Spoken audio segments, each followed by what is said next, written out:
જઈ જાઓ, અહીંથી ઘેરથી નીકળો એટલે દર્શન ખાડાના જ કરવાના, ભગવાનના નહીં કરવાના.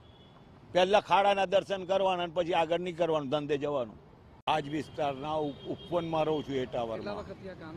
આ કામ ચાલે છે ઓછામાં ઓછા 8 મહિના થઈ ગયા.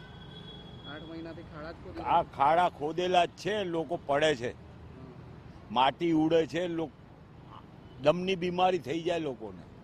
આજે માટી ઉડે છે ઉપર ચાલીએ એટલે ઉડી ઉડીને દમની બીમારી થઈ જાય. પતતું જ નથી. આવા જવામાં તકલીફ એટલે પેટ્રોલના ધુમાડા, અને આ બાજુ મોદી સાહેબ કે છે કે પેટ્રોલ ઓછું વાપરો. કઈથી ઓછું વપરાય? ખાડાઓ નહીં પૂરાય, ચોમાસું છે, નહીં પૂરાય તો લોકો મરશે અંદર, આપણે મારે મરવું પડશે અંદર.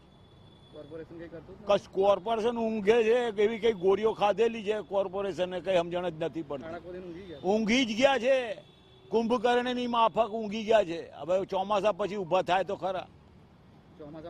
ચોમાસામાં કહું બધા ખાડામાં જ જવાના. એમાં પાણી તો આવે છે દર ચોમાસામાં, અને કોઈ ખૂણો બાકી રાખ્યો નથી, કોઈ ગલી બાકી રાખી નથી.